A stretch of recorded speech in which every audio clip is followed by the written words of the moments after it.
السلام علیکم۔ 3000 سال بعد فرعون کی لاش کی اصل شکل بن کر تیار ہو چکی ہے۔ بچپن سے لے کر بڑھاپے تک فرعون کیسا دکھتا تھا، اس کا پورا ویڈیو بھی سائنس نے ریکارڈ کر لیا ہے، جو آگے چل کر ہم آپ کو دکھائیں گے۔ تاریخ کا سب سے طاقتور فرعون کیسا دکھتا تھا، یہ جاننا اب ممکن ہو گیا ہے۔ سائنٹسٹ نے ایڈوانس ٹیکنالوجی کی مدد سے مصر کے قادم بادشاہ رامسیس II، جو کہ حضرت موسیٰ علیہ السلام کے دور کا فرعون تھا، اس کی شکل بنانے میں اہم کامیابی حاصل کر لی ہے۔ مصر اور انگلینڈ کے ویگیانک نے مل کر فرعون کی ممی پر ڈیجیٹل ریسرچ کی، جس سے آرکیولوجسٹ کو تاریخ میں پہلی مرتبہ 3000 سال پہلے ہونے والی فرعون کی موت پر ریسرچ کرنے کا موقع ملا۔ سائنٹسٹ نے پہلے فرعون کی ممی پر سی ٹی اسکین کے ذریعے ایڈوانس ٹیکنالوجی کا استعمال کرتے ہوئے فرعون کی کھوپڑی کی 3D تصویر تیار کی، اور مصری لوگوں کے چہروں کو خیال میں رکھتے ہوئے فرعون کے چہرے کو دوبارہ بنایا گیا۔ فرعون کی عمر کو کم کر کے اور کلیئر کیا گیا کہ 45 سال کی عمر میں فرعون کا چہرہ کیسا دکھتا تھا، اور اس کا جو ویڈیو نکل کر سامنے آیا ہے وہ آپ اس وقت اسکرین پر دیکھ سکتے، جو کہ کافی حد تک اس کے اصل چہرے سے ملتا جلتا ہے۔ یہ وہی خدائی کا دعویٰ کرنے والا فرعون ہے جو ایک دور میں مصر کا بادشاہ ہوا کرتا تھا۔ آخر مصر کے بادشاہوں کو فرعون کیوں کہا جاتا ہے اور اس کا کیا مطلب ہے؟ دراصل فرعون کسی خاص شخص کا نام نہیں ہے، بلکہ یہ بادشاہ مصر کا لقب تھا۔ مصری زبان میں فرا محل کو کہا جاتا ہے، اور آؤن کے معنی اونچائی کے آتے ہیں۔ اس سے بادشاہ مصر کی بڑائی مراد ہوتی تھی۔ مصر کی تاریخ میں تقریباً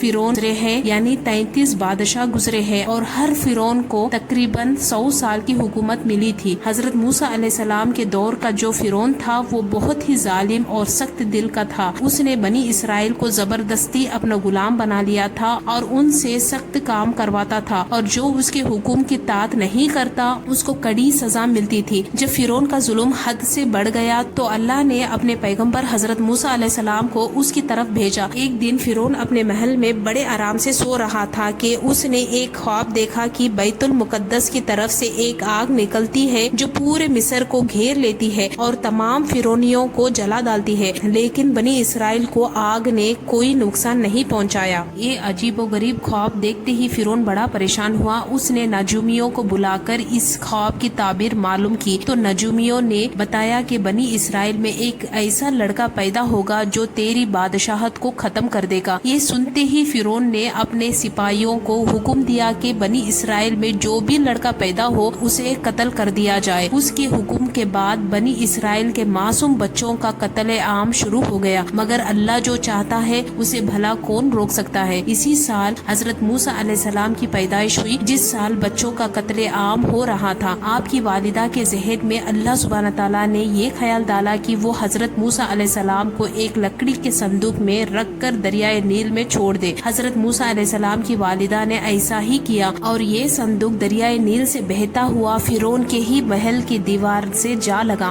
جب فرعون کے گھر والوں نے اس صندوق کو دیکھا تو وہ اسے دریائے نیل سے نکال کر فرعون کے سامنے لے گئے۔ فرعون نے صندوق کھولا تو اس کے اندر ایک نہایت ہی خوبصورت بچہ تھا، جس کے چہرے پر نبوت کی تجلی چمک رہی تھی۔ حضرت آسیہ جو فرعون کی بیوی تھی بہت ہی نیک خاتون تھی، تو حضرت آسیہ اس بچے کو دیکھ کر کیا بولی، اسے قرآن مجید میں کچھ یوں بیان فرمایا گیا، اور فرعون کی بیوی نے کہا یہ بچہ میری اور تیری آنکھوں کی ٹھنڈک ہے، اسے قتل نہ کرو، شاید یہ ہمیں فائدہ دے یا ہم اسے بیٹا بنا لے۔ اور وہ بے خبر تھے۔ فرعون کی بیوی حضرت آسیہ ایک نیک عورت تھی جو غریبوں اور مسکینوں پر بڑا رحم کرتی تھی، اور حضرت آسیہ نے فرعون سے یہ بھی کہا تھا کہ یہ بچہ سال بھر کا معلوم ہوتا ہے، اور یہ بچہ کسی اور سرزمین سے بہتا ہوا یہاں دریائے نیل میں آیا ہے، اور تجھے جس بچے سے اندیشہ ہے، جس سے خطرہ ہے، وہ اسی شہر کے بنی اسرائیل کا بتایا گیا ہے، لہٰذا تم اسے قتل نہ کرو۔ حضرت آسیہ کی یہ بات فرعون نے مان لی، حالانکہ وہ اپنے انجام سے بے خبر تھا جو آگے اس کا ہونے جا رہا تھا۔ سو اس طرح سے حضرت موسیٰ علیہ السلام کی پرورش فرعون کے محل میں ہوتی رہی، اور جب اللہ سبحانہ تعالیٰ نے